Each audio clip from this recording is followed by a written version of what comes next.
자, 제2과목 빅데이터 탐색입니다. 21번부터 문제를 보도록 하겠습니다. 전체 모집단에서 100명의 표본을 추출하여 조사한 결과 평균이 35가 나왔다. 모 표준 편차가 1인 경우에 해당 결과를 이용하여 모평균의 95% 신뢰 구간을 구하는 식으로 만든 것은, 결국 이 부분에서는 모평균에 대한 신뢰 구간을 추정하는 식인데요. 자, 여기서 우리가 이미 알고 있는 게 뭐냐면은 모표준 편차를 알고 있는 부분이기 때문에 실질적으로는 식이 다음과 같습니다. 그래서 x는 평균에 대한 부분은 그리고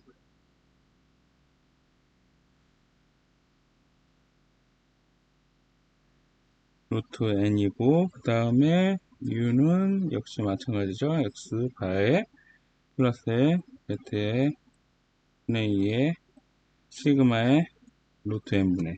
자, 여기 결국 시그마라는 것은 모표준 편차이기 때문에요.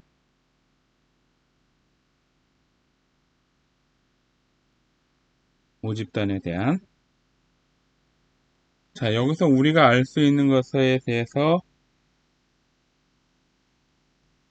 이 값은 결국엔 95% 신뢰 구간이니까 오른쪽의 면적이 알파분의 2가 되는 표준 정기분포표를 따르는 값이고 95% 신뢰 구간의 값이니까 이건 1.96이 될 겁니다. 60이 될 것이고, 그 다음에 주어져 있는 평균은 35이고요. 그 다음에 시그마가 1이죠. 그 다음에 여기 분모는 루트 100이 되는 것이죠. 그래서 우리가 알고 있는 식은 결국에는 4번이 정답이 될 것입니다. 자, 그럼 다음 문제를 보도록 하겠습니다. 자, 22번입니다. 단위 시간 안에 발생한 특정 사건의 수를 표현하는 이산 확률 분포로 옳은 것은입니다. 자, 여기서 보시면은 결국에는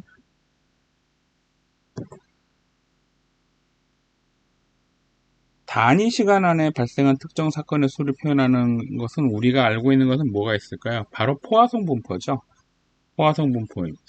단위 시간 내에서 어떤 사건이 몇 번 발생하는지를 나타내주는 이산 확률 분포는 포화성 분포라는 걸 여러분들이 아시면 될 것 같습니다. 자, 그럼 다음 문제를 보도록 하겠습니다. 예, 다음 문제부터 보겠습니다. 23번입니다. 다음 중 공분산에 대한 설명으로 옳지 않은 것은. 자, 이 문제는 문제 4번, 보기 4번에 대한 것을 다음 아래와 같이 좀 수정을 하도록 하겠습니다. 결국에는 좀 여러분들에게 혼란을 가져올 수 있는 부분이 있어서요. 4번을 다음과 같이 썼습니다. 이제 코베리언스 A, B가 0보다 작으면은 원래 변수쌍에 관련되는 부분인데 아래와 같이 A가 커지면 B가 줄어들 가능성이 있다. 이런 식으로 바꾸겠습니다. 자, 근데 23번의 문제는 보기 1번서부터 보겠습니다. 코베리언스가 0이 아니면 변수 간의 상관관계를 가진다. 당연한 얘기가 되겠죠. 두 번째로 코베리언스 AB가 0이면 두 변수 AB는 항상 상호 독립이다. 세 번째로 변수 AB가 독립이면 항상 코베리언스 AB는 0이다. 자, 여기서 결국 2번하고 3번에 갈리는 문제인데요. 결국에 여기서 항상 참임 부분은 결국 3번이 되는 것이고요. 2번이 보장을 못 해주는 부분입니다.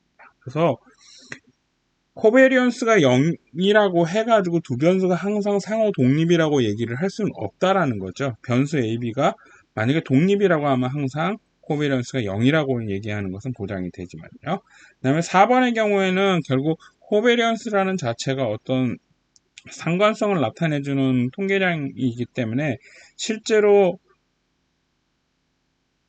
항상 크다 작다 이런 부분보다는 어떤 그 변화에 대한 방향성에 대한 것이 이제 얘기를 할 수 있다라는 거죠. 그래서 코베리언스가 0보다 공분산 0보다 작다고 하면은 A가 커지면 B가 줄어들 가능성이 있다. 이런 식으로 해서 얘기를 할 수 있을 것 같습니다. 자, 그럼 다음 문제를 보도록 하겠습니다. 자, 24번 문제입니다. 24번 문제에서부터 보시면요.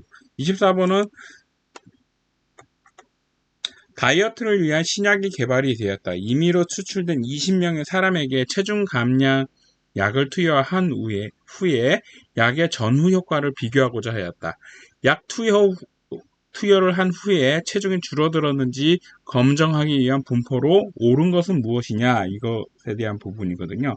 자, 1번 대응표본 단측 검정, 2번 대응표본 양측 검정, 3번 독립표본 단측 검정, 4번 독립표본 양측 검정. 자, 여기에 정답은 결국엔 1번이 될 것입니다. 대응표본 단측 검정이 되는 거죠.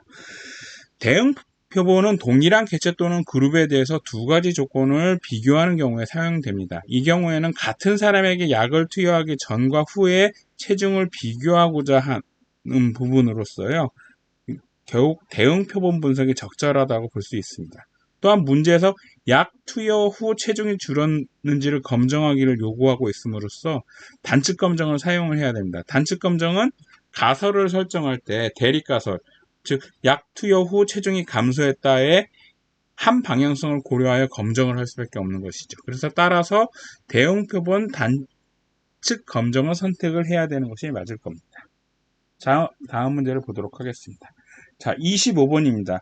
다음은 중 모집단의 표준 편차를 알지 못하는 경우 평균의 차이에 대한 검정을 수행하는 분포로 옳은 것은 문제입니다.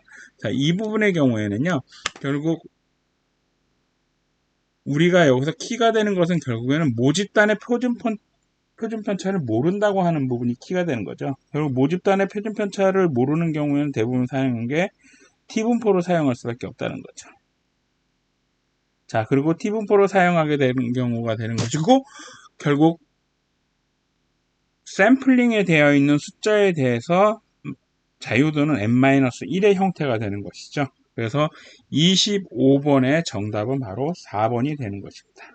자, 그러면 다음 문제를 보도록 하겠습니다. 자, 다음 중 클래스 불균형 데이터에 대한 것에 대해서 하는 문제가 되는 것인데요. 클래스 불균형 데이터를 처리하기 위한 방안으로 옳지 않은 것입니다. 자, 문제를 보기를 보도록 하겠습니다. 다수의 클래스의 샘플을 제거한다. 2번 소수의 클래스의 샘플을 복제하거나 새로운 샘플을 추가한다. 3번 모델 학습 시 소수의 클래스에 높은 가중치를 부여한다. 4번 불균형 데이터에서 정확도가 높게 나타난다면 좋은 성능의 모델로 평가한다.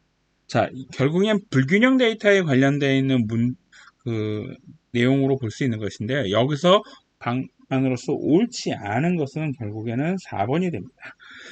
불균형 데이터는 다수의 클래스에 영향을 받으므로 정확도가 높게 나타나지만 소수의 클래스에 대해서 무엇이 떨어지냐면은 결국에는 재현율이 급격하게 작아지는 거죠.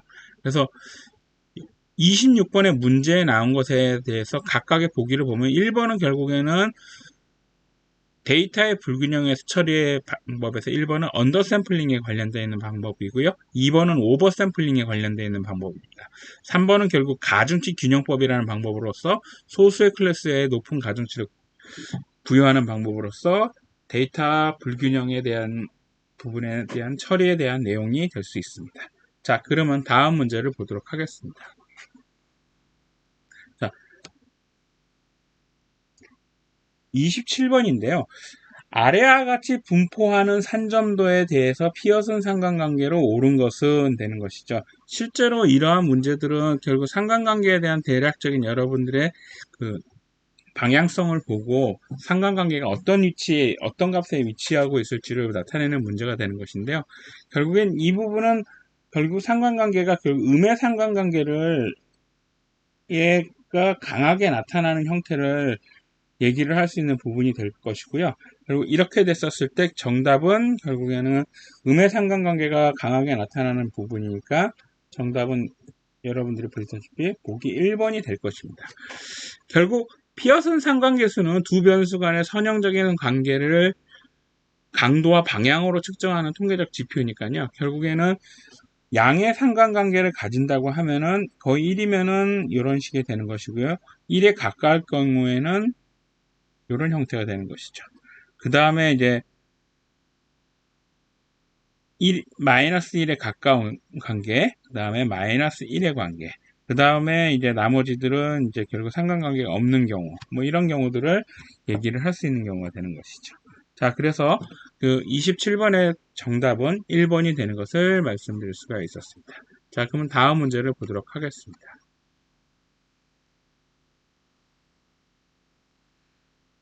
자, 다음은 아래의 분포의 형태를 가지는 데이터를 정규 분포에 근접한 분포의 형태로 변환하고자 할 때 적합한 변환식은 무엇인가 하는 부분인데요. 결국에는 데이터가 균형을 안 가지고 있을 때 우리가 말하는 것처럼 외도의 값이 어떤 특정 범위에 있었을 때 그것을 외도의 균형을 가지는 형태니까 외도의 값이 이제 0에 가까운 형태로 바꿀 수 있는 방법의 변환이 무엇인가를 알아보는 부분인데요. 자, 보기를 보도록 하겠습니다. 자, 1번은 지수 변환입니다.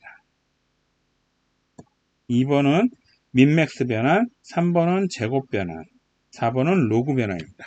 자, 여기서 양의 외도를 가지는 경우가 되는 결정적인 부분이죠. 스큐니스가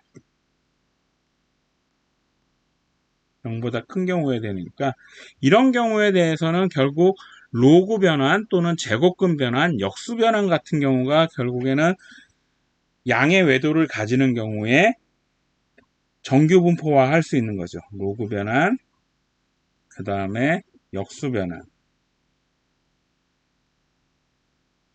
같은 경우와 그 다음에 제곱근 변환들이요.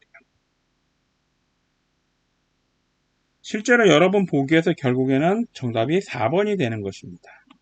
제곱 변환은 아닙니다. 제곱 변환은 스큐니스가 이제 결국 외도가 이제 음이 되는 경우가 되는 것이죠. 그래서 좀 다르다라는 것을 이렇게 말씀드렸습니다. 자, 그럼 다음 문제를 보도록 하겠습니다. 자, 29번입니다. 데이터의 양이 다음 아래 그래프와 같을 때 전처리 기법으로 적절한 것은 이렇게 되는 것이죠. 결국에는 여기에서 보면 데이터에 대해서 항목별로 데이터의 양이 불균형하는 형태가 되는 거죠. 결국 항목 1에 대한 데이터가 훨씬 많고요. 항목 2에 대한 데이터가 적은 경우가 되니까요.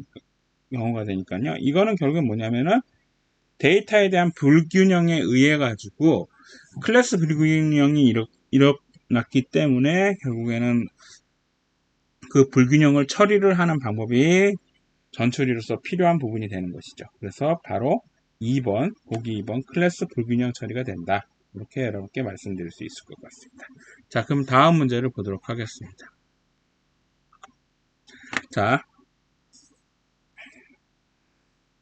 30번입니다.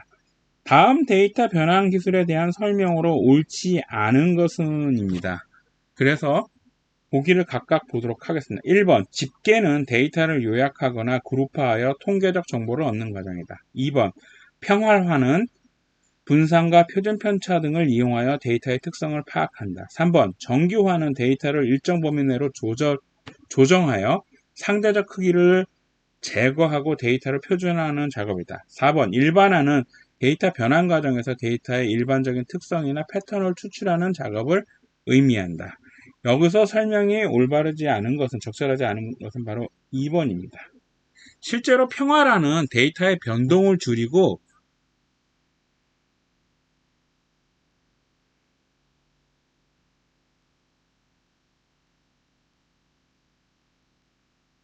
요그 다음에 이런 말은 결국 뭐냐면 노이즈를 제거한다는 얘기죠. 노이즈 제거가 주된 용어가 되는 것입니다. 그래서 제거하여 데이터의 추세나 패턴을 결국 부드럽게 만드는 기술로서 데이터의 시계열 분석이나 데이터의 시각화 또는 데이터의 예측 등의 분야에서 사용되는 부분입니다. 주로 평활화의 기법으로는 여러분들이 잘 아시는 것처럼 이동평균법이라든지 지수평활법이라든지 이런 것들이 있다는 것을 알 수 있다는 것을 다시 한번 말씀드릴 수 있도록 하겠습니다. 자, 그럼 다음 문제를 보도록 하겠습니다. 죄송합니다. 자, 31번입니다. 다음 중 데이터 탐색에 관한 설명으로 옳지 않은 것은 하는 문제 부분이 되는데요. 자, 보도록 하겠습니다. 자, 보기 1번 박스 플롯은 플롯의 제1사분위는 75백분율의 데이터를 의미한다. 보기 2번. 히스토그램은 도스 분포표를 이용하여 표본의 자료 분포를 시각화한 것이다. 보기 3번. 산점도를 이용 시 이상치를 확인할 수도 있다. 보기 4번. 파이 차트의 원의 면적 표시는 상대 도수를 이용하는 것이 맞다. 자, 여기서 옳지 않은 것은 결국에는 여러분들께 또 알다시피 바로 보기 1번이 되는 것이죠. 박스 플롯의 1사분위는 75백분율의 데이터를 의미한다. 근데 여기서 75백분율이 아니고 결국 25백분율이 되는 것이죠. 그래서 이 31번의 정답은 1번이 됩니다. 자, 다음 문제를 보도록 하겠습니다. 자, 32번이 되는데요. 자, 다음 중 표본 분포에 대한 설명으로 옳지 않은 것입니다. 자, 보기 1번. 표본의 크기가 클수록 표본 평균의 분산이 0에 가까워진다. 보기 2번. 중심극한 정리는 모집단의 분포와 상관없이 적용한다. 보기 3번. 모분산의 정보를 모를 경우 정규 분포 대신 T분포를 사용할 수 있다. 보기 4번. 표본의 크기와 상관없이 표본 평균의 기대값은 항상 모평균과 동일하다. 자, 여기서 좀 다들 좀 애매할 수 있는데 결국에는 잘 보시면은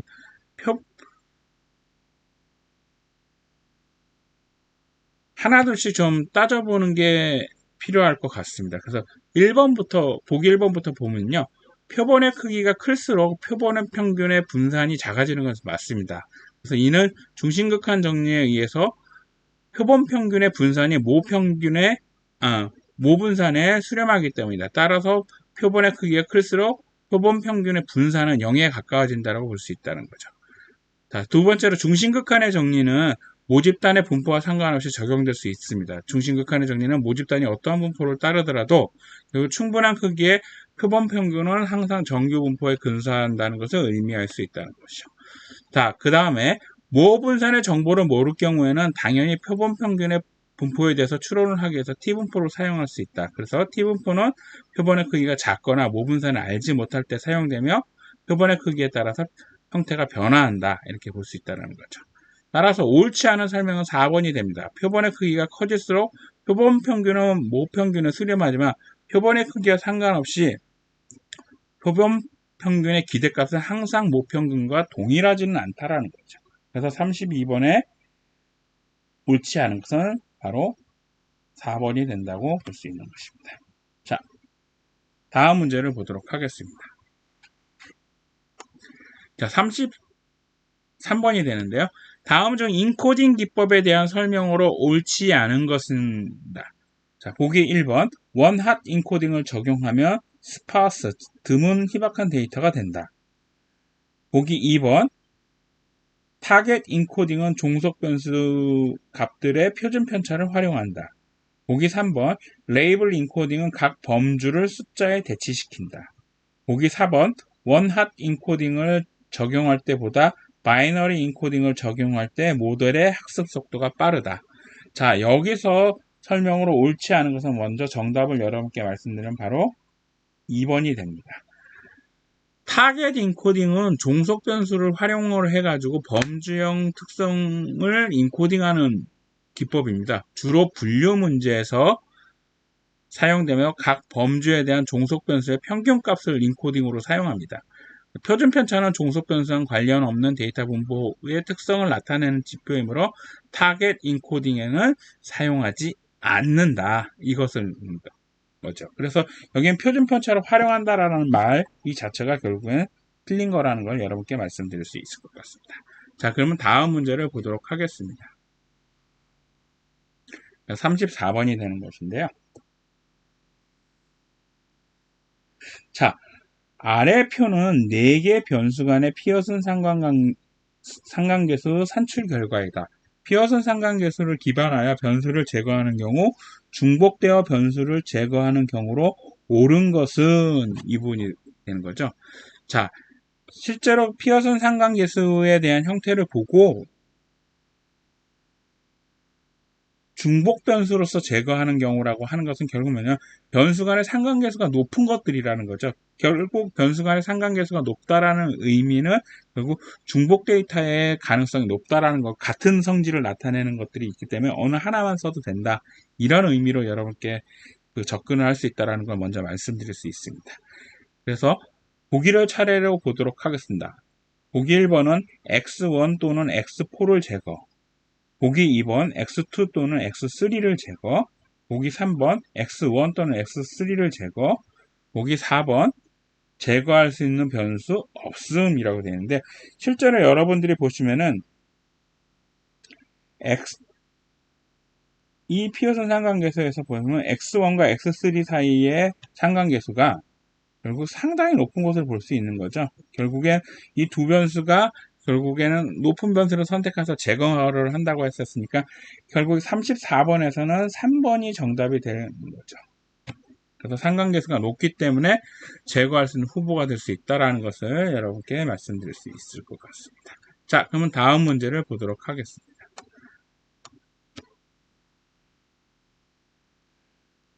자, 35번인데요.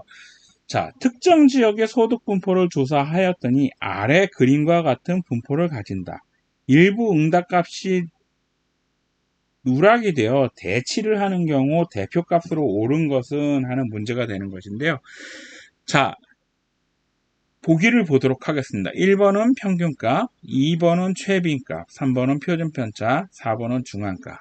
자, 여기서는 누락된 값을 대치를 하기 위해서 결국 포지티브 스큐, 양의 스큐를 가지는, 궤도를 가지는 데이터에 대해서는 결국 평균값, 최빈값, 표준값, 표준편차, 그 다음 중앙값 중 어떤 값을 선택하는 것이 가장 적절한지에 대해서 고려하는 경우가 되는 것인데요. 결국엔 여기에 정답은 바로 4번이 됩니다. 일반적으로 결국 포지티브 스큐, 우리가 말하는 양의 궤도를 가진 경우에 대해서 데이터가 누락된 경우에는 결국 중앙값을 사용하는 게 적절하다는 거죠. 왜냐하면 중앙값이 이상치의 영향을 덜 받고 데이터 분포를 잘 설명해주는 경향이 있기 때문입니다. 평균은 이상치의 영향을 크게 받을 수가 있으므로 데이터가 양의 궤도를 갖고 있는 경우에도 평균을 사용하기보다는 중앙값이 좀 더 신뢰할 수 있는 대체값이라고 말씀드릴 수 있을 것 같습니다. 자, 그럼 다음 문제를 보도록 하겠습니다. 자, 36번이 되는데요.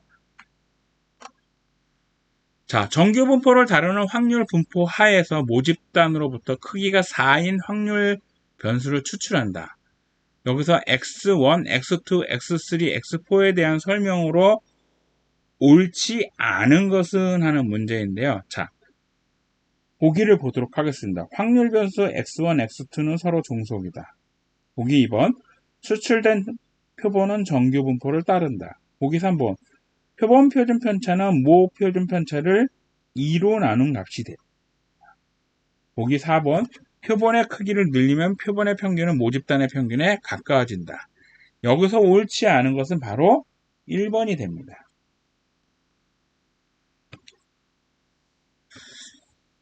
1번은 결국에 뭐냐면 현재로 주어진 정보로서는 x1과 x2가 서로 독립인지 종속인지 제시된 정보로는 우리가 확인할 수 없는 부분이 되는 것이죠. 다음에 두 번은 당연히 정규분포화에서 2번은 추출된 표본이기 때문에 정규분포를 따르는 것이고요. 3번은 결국엔 샘플링의 개수가 표준 오차에 대한 부분이니까 총 4개니까 루트 n, 루트 4니까 결국에 모 표준 편차를 2로 나눈 값이 되는 것이고요. 그 다음에 4번은 당연히 샘플링의 개수, 표본의 개수가 늘어나면 늘어날수록 모집단의 평균에 가까워지는 것은 당연한 사실이 될 것입니다. 그래서 36번에 설명으로 옳지 않은 것은 바로 1번이 됩니다. 자, 다음 문제를 보도록 하겠습니다. 자, 37번 문제인데요. 데이터의 변수 척도에 대한 설명으로 옳지 않은 것은입니다. 자, 보기를 보도록 하겠습니다. 회귀 분석을 위해서 명목형 척도를 더미 변수화한다. 2번, 크기, 소형, 중형, 대형 구분은 순서형 척도이다. 보기 3번, 연속형 척도와 범주형 척도는 평균 표준 편차와 같은 기술 통계량을 구할 수 있다. 보기 4번 데이터의 값이 정수인 경우에는 수치형 척도에 해당된다. 정답은 바로 3번이 되는 거죠. 연속형 척도하고 범주형 척도는 모두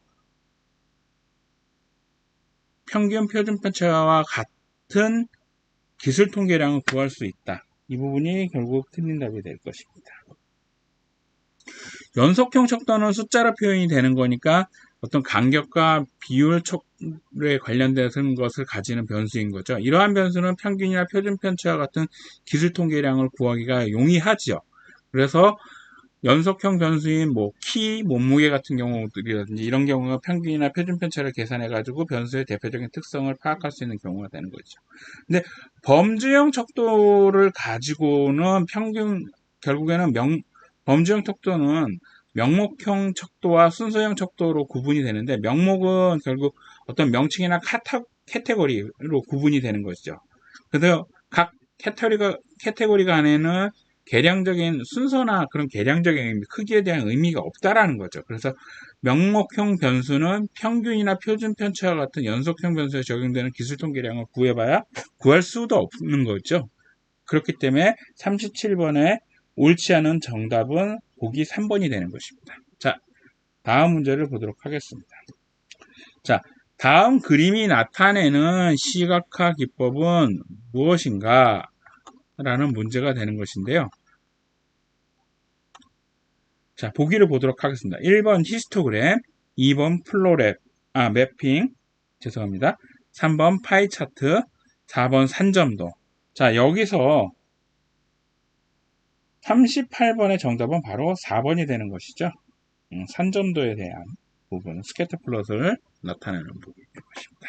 자, 그러면 다음 문제를 보도록 하겠습니다. 자, 39번입니다. 다음 중 확률 분포에 대한 설명으로 옳지 않은 것은 1. 확률 질량 함수는 이산 확률 변수에서 특정 값에 대한 확률을 나타내는 함수이다. 2. 확률 밀도 함수는 면적이 그 구간에 해당되는 확률 값이다. 3. 이산 확률 분포에는 이항 분포, 포화성 분포가 있다. 4. 연속 확률 분포에는 초기화 분포, 지수 분포가 있다. 자, 이 문제는 정답이 바로 1번이 됩니다. 확률 질량 함수는 이산 확률 변수에서 특정 값을 나타내는 확률에 대한 확률을 나타내는 함수이다. 이 부분은 확률 질량 함수는 이산 확률 분포에서 각각의 이벤트에 대한 확률을 나타내는 함수입니다. 즉, 이산 확률 분포의 확률 질량 함수는 각 이벤트에 대한 확률을 반환하는 함수이라는 거죠. 그 외에 나머지 부분들 2번이나 3번, 4번은 그 전형적인 각각의 확률 밀도 함수, 그 다음에 이산 확률 분포에 관련되어 있는 부분, 그 다음에 연속 확률 분포에 관련되어 있는 부분에 대한 내용이라고 보실 수 있을 것입니다. 다음 문제입니다. 40번입니다. 상자 그림, 박스 플롯과 이상치에 대한 설명으로 옳지 않은 것은 부분인데요. 이 문제는 좀 보기를 수정을 하도록 하겠습니다. 그래서 결국 보기 1번은 다음과 같이 좀 수정을 하도록 하겠습니다. 그래서 이 문제는 수정이 되는 게 IQR의 1.5배 이내의 관측치는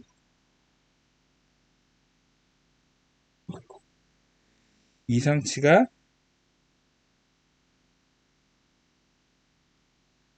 아니라고 볼 수 있다. 수정을 하도록 하겠습니다. 자, 보기 1번이 그렇게 되고요. 보기 2번은 수염보다 바깥쪽에 존재하는 데이터들은 이상치이다. 보기 3번 상자 그림을 통해 중앙값을 확인할 수 있다. 보기 4번 제1, 4분위수에서 3, 4분위수까지가 바로 상자의 범위이다. 여기서 바로 정답은 바로 2번이 되는 것이죠. 수염보다 바깥쪽에 존재하는 데이터들은 이상치이다. 이 부분인데 실제로는 수염보다 바깥쪽에 존재하는 데이터는 이상치가 아닐 수도 있다는 거죠. 그래서 상자 수염의 그림에서 이상치는 일반적으로 그냥 수염 바깥쪽에 있는 값들로 확인을 하는데 실제로 모든 데이터, 바깥쪽에 있는 모든 데이터가 다 이상치는 아니라는 부분이 될 수 있다는 것입니다. 여기까지입니다.